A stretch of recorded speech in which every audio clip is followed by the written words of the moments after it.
మీ పేరు? గోపాలకృష్ణ. ఏం చేస్తా ఉంటారన్నా? నేను వంటను వ్యాపారం చేస్తాను. మరి ఏంటన్నా ఈ గవర్నమెంట్ వచ్చిన తర్వాత వ్యాపారాలు లేవు, ఎవరు బతకలేని స్థితిలో ఉన్నారని చెప్పి మరి వైసీపీ నాయకులు మాట్లాడుతున్నారు. అసలు పరిస్థితి ఏంటంటే నిజంగానే ఈ గవర్నమెంట్ వచ్చిన ఎవరు బతకలేని పరిస్థితిలో ఉన్నారంట రాష్ట్రంలో బతకలేని పొజిషన్ ఎవరు లేరు సార్. ఏంటంటే అంత ముందు అనేది విజయవాడ మెయిన్ హెడ్ వ్యాపారానికి. ఇప్పుడు ఏంటంటే ఏ ఊరు వెళ్ళినా కూడా చుట్టుపక్కల పల్లెటూరులో కూడా హోల్సేల్ పెట్టేశారు. దాని నిమిత్తం ఇక్కడ విజయవాడకి రాలేకపోతున్నారు వ్యాపారస్తులు.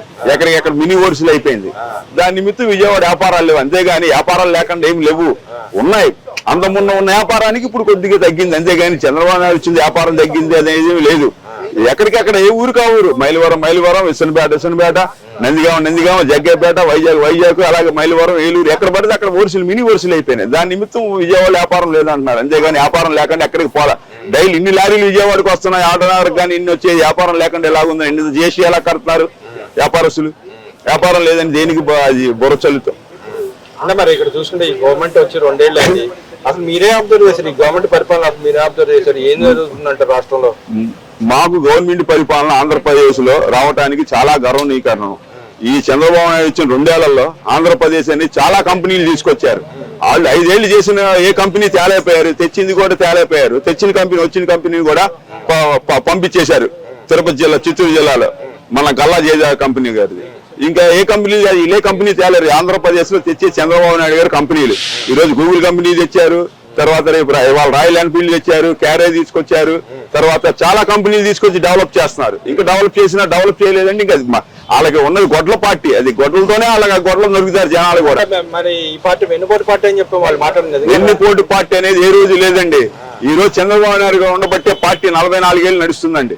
ఏ వెన్నుపోటు పార్టీ లేదు. వాళ్ళలాగా వాళ్ళ నాన్నని చంపేసేసి వెన్నుపోటు పార్టీగా గొడ్ల పార్టీ కదా, వాళ్ళ బాబాయిని చంపి వెన్నుపోటుగా తల్లికి పుట్టినరోజు శుభాకాంక్షలు చెప్పడం వాళ్ళు ఇంకా పార్టీ ఏంటండి వాళ్ళకి అని. మరి ఇక్కడ నిజంగా చూసుకుంటే గవర్నమెంట్ చెబుతుంది మేము 100 టార్గెట్లు రీచ్ అయ్యని చెప్తా ఉంది. 100 రకాలుగా మేము రాష్ట్రాన్ని అభివృద్ధి చేసిన సంక్షేమ పథకాలు ఇచ్చామని చెప్తాం. నిజంగా 100 టార్గెట్లు రీచ్ అయిందంట ఇప్పుడు వచ్చిన ప్రభుత్వం 2 ఏళ్లలో వాళ్ళు చేసిన పథకాలు కానీ ఈయన మాత్రం అన్ని అలాగే ఇచ్చుకొచ్చారు సార్. ఏది ఇబ్బంది లేకుండా చేసుకొస్తున్నారు.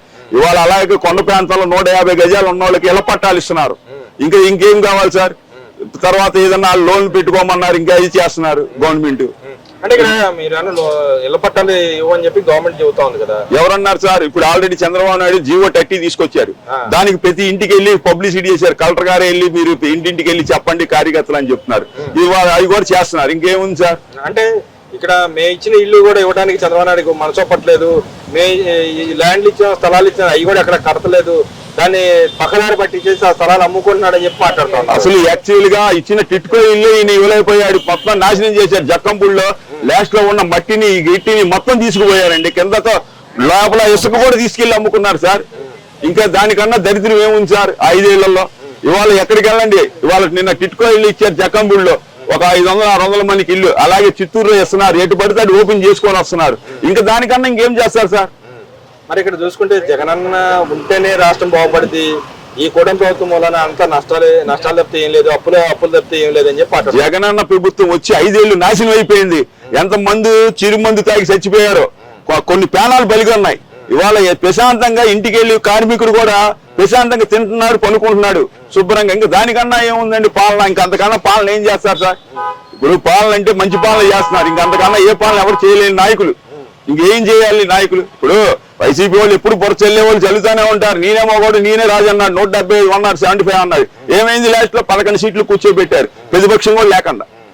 మరి ఈ రోజు చెప్పుకుంటున్నారు కదా వాళ్ళు, అటు విజయ్ గెలుస్తానికి మా నాయకుడు కృషి వాళ్ళే గెలిచారు, మా నాయకుడు వాళ్ళే గెలిచారని చెప్పి ప్రచారం చేస్తారు. అసలు తమిళనాడు సీఎం కి విజయ్ కి జగన్ గారికి ఏం సంబంధం? జగన్ గారికి అక్కడ ఒక కార్యకర్త ఒక ఫోటో ఇచ్చాడు. అది చూపించి లేదో మేమే గెలిచాం. అసలు మేము గెలిచింది కాదు. తమిళనాడులో రోజా వెళ్తే ఐరన్ లెగ్ పెడితే సాలిని ఓడిపోయాడు. అది తెలుసుకోమని చెప్పండి. ఎక్కడికి వెళ్ళినా ఐరన్ లెగ్ ఇది. అది ఇవాళ రాజశేఖర రెడ్డి గారు ఉన్నప్పుడు ఓడిపోయింది. చంద్రబాబు నాయుడు పార్టీ ఓడిపోయింది. ఇవాళ తమిళనాడు వెళ్ళి అది ఓడగొట్టారు. జగన్ గారు వెళ్ళి గెలుపు కాదు, అది ఓన్లీ ఒక ఆయన సానుభూతి మీద గెలిచిన ఓట్లు ఇండివిజువల్ గా గెలిచాడు ఆయన. అంటే అంత ఇప్పుడు వాళ్ళు చెబుతున్నట్టుగా అంత దేశ నాయకుడు అయితే మరి రాష్ట్రంలో ఎందుకని 11 సీట్లకి అదే అదేగా చెప్పేది. 170 నాయకులు ఏమైపోయారు? 11 సీట్లకి అసెంబ్లీలో ప్రతిపక్షం హోదా కూడా లేదు. మరి చేశారు కదా. మరి ఇక్కడ ఆయన 11 సీట్లు వచ్చింది, మరి ఆ 11 సీట్లు ఏమన్నా తమిళనాడు వెళ్తే ఉపయోగపడతాయి అంటారు దానికి ఏమన్నా? 11 సీట్లు తమిళనాడు అండి, ఆంధ్ర వాళ్ళు తమిళనాడు వెళ్ళి సపోర్ట్ ఇస్తుంది ఏంటండి? అక్కడ ఉన్న వాళ్ళు ఏదో కింద మీద పడి వాళ్ళు చేసుకుంటారు. ఈయన వెళ్ళి 11 సీట్లు ఇచ్చారు, రేపు పొద్దున అది కూడా ఇచ్చారు. ఆ పార్టీ కూడా ఇంకా నాశనం అయిపోయినట్లే, తమిళ విజయ పార్టీ, టీవీకే పార్టీ. మరి ఇక్కడ చూసుకుంటే ఈ నిన్న చంద్రబాబు నాయుడు గారు కలెక్టర్ సమావేశంలో చెప్తా ఉన్నాడు, మనం చేయాల్సిన పనులు చాలా ఉన్నాయి, ఇంకా కష్టపడాలని కలెక్టర్కి చెప్తానే ఇంకో పక్క గత గవర్నమెంట్ చేసిన అప్పుల విషయాలు కూడా ఆయన ప్రస్తావించడం జరిగింది. అవును సార్, కరెంటు వాళ్ళు 9 సార్లు పెంచారు.